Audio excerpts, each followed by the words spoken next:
আসসালামু আলাইকুম। দিদিএম দেশম বিশ্বকাপের নকআউট পর্বে নিজের ১০ম জয়ের কীর্তি গড়েছেন। এর মধ্য দিয়ে তিনি বিশ্বকাপ ইতিহাসে কোচ হিসেবে নকআউট পর্বে ১০টি ম্যাচের জয়ের মাইলফলক স্পর্শ করলেন এবং কোয়ার্টার ফাইনালে মরক্কোকে পেল ফ্রান্স। দুই দলের দুই ম্যাচটাই হয়েছে জাঁকজমকপূর্ণ। প্রথমেই আসি মরক্কোকে নিয়ে। হিউস্টনে দ্বিতীয়ার্ধে দুর্দান্ত ফুটবল উপহার দিয়ে বিশ্বকাপে কোয়ার্টার ফাইনালে জায়গা করে নিয়েছে মরক্কো। শেষ আটে তাদের প্রতিপক্ষ হবে ফ্রান্স।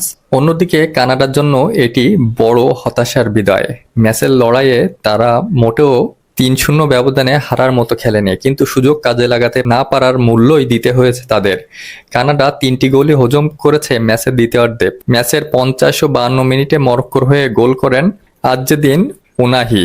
এরপর একেবারে শেষ দিকে আফ্রিকার অ্যাটলাস সিংহদের হয়ে তৃতীয় গোলটি করেন সুফিয়ান রাহিমি। ম্যাচের শেষ দিকে কানাডার জালে তৃতীয়বারের মতো বল জড়ান সুফিয়ান রাহিমি। দারুণ ফিনিশিংয়ে গোলটি তিনি করেন। বিশ্বকাপে শেষ ১৬ ম্যাচের প্রথমার্ধে গোলশূন্য সমতায় শেষ হয়। ম্যাচের প্রথম ৪৫ মিনিট চেষ্টা করেও গোলের দেখা পায়নি কানাডা ও মরক্কো। বল দখলে মরক্কো এগিয়ে থাকলেও সুযোগ বেশি তৈরি করেছে কানাডা। কানাডার একটি শটের বিপরীতে মরক্কো শট নিতে পেরেছিল মাত্র ৪টি। সেখানে কানাডার ২টি শটই লক্ষ্য ছিল এবং মরক্কোর মাত্র একটি ছিল। এক বিরতির পর হয় আসল খেলা। বিরতি থেকে ফিরে ৫ মিনিটের মাথায় লিড নেয় মরক্কো। ৫০ মিনিটে ডান প্রান্তে আশরাফ হাকিমির ফ্রি কিক থেকে সরাসরি শট নিয়ে বল পাঠান বক্সের কাছাকাছি আজ্জেইন ওহানিকে। দারুণ এক মাটি কামড়ানো শটে বল জালে গড়ান এই মিডফিল্ডার এবং তার পরবর্তীতে সমতায় ফেরাতে মরিয়া হয়ে ওঠে কানাডার ফুটবলাররা। কিন্তু ৮২ মিনিটে আবারও সুযোগ কাজে লাগায় মরক্কো। বল দখলে নিয়ে দ্রুত পাল্টা আক্রমণে ওঠে তারা। দারুণ এক থ্রু পাস দিয়ে পৌঁছায় ইব্রাহিম দিয়াজের কাছে। তিনি সামনে এগিয়ে এসে বল বাড়িয়ে দেন আজ্জেইন ওহানিকে। কোনো ভুল না করে পোস্ট লক্ষ্য করে জোরালো শটে ম্যাচে নিজের দ্বিতীয় গোলটি করেন ওহানি।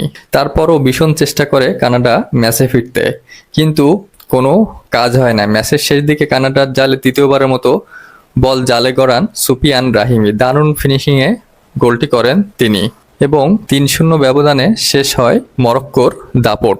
এবং অন্যদিকে ফ্রান্স প্যারাগুয়ে ম্যাচে ফ্রান্স এখনো পর্যন্ত অপ্রতিরোধ্যই থেকে যায়। আগের ৪ ম্যাচে সবগুলোতে জিতেছে তারা।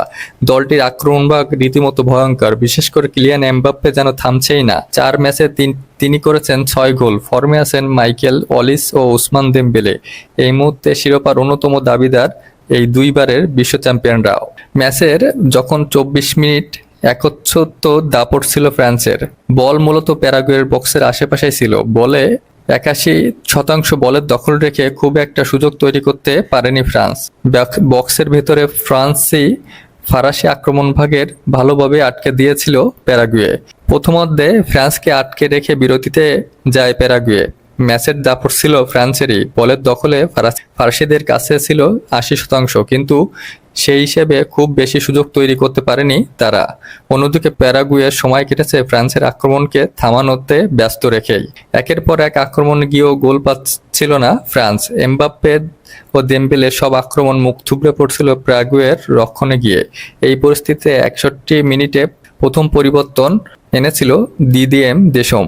ব্র্যাডলি রাক্কোকোলের বদলে নামালেন দেজিরে দুয়েকে এবং ফ্রান্স প্রথম গোলটি পায় ৭০ মিনিটে প্লান্টি থেকে। এটি চলতি বিশ্বকাপে এমবাপ্পের ৭ম গোল। মাঠে নেমেই ফ্রান্সকে এই প্লান্টি উপহার দেন দেজিরে দুয়ে।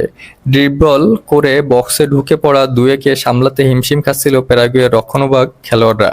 এক পর্যায়ে বক্সের ভেতরে তাকে ফেলে দেওয়া হয়। ফরাসি খেলোয়াড়রা প্লান্টির জোরালো দাবি তুললেও রেফারি খেলা চালিয়ে যাওয়ার নির্দেশ দেন। পরে মনিটর দেখে প্লান্টির সিদ্ধান্ত নেন রেফারি। ঠান্ডা মাথায় ফিনিশিংয়ে প্লান্টি করে গোল করেন ফ্রান্সকে এগিয়ে দেন এমবাপ্পে। এরপর নিজের স্বভাবসুলভ ভঙ্গিতে লাফ দিয়ে উদযাপন করেন বিশ্বকাপে নিজের সর্বশেষ গোলটি। এই গোলে চলতি বিশ্বকাপের সংখ্যায় মেসিকে ছুঁয়ে ফেলল ফরাসি অধিনায়ক। দুইজনের গোল সংখ্যা এখন ৭। এদিকে বিশ্বকাপের ইতিহাসে সর্বোচ্চ গোলদাতা তালিকায় মেসি ২০ আর মাত্র একটি গোলে পিছিয়ে এমবাপ্পে। তাই তো বলা যায় যে কোয়ার্টার ফাইনালে মরক্কো এবং ফ্রান্সের দাপট ভালোভাবে উপভোগ করবে ফুটবল বিশ্ব এবং এই দুই দলের দারুণ কীর্তিতে শেষ ৮-এ দেখা যাবে এই দুই দলের দারুণ লড়াই। কোন দল আপনার কাছে ফেভারিট অবশ্যই কমেন্টে জানাবেন। ধন্যবাদ।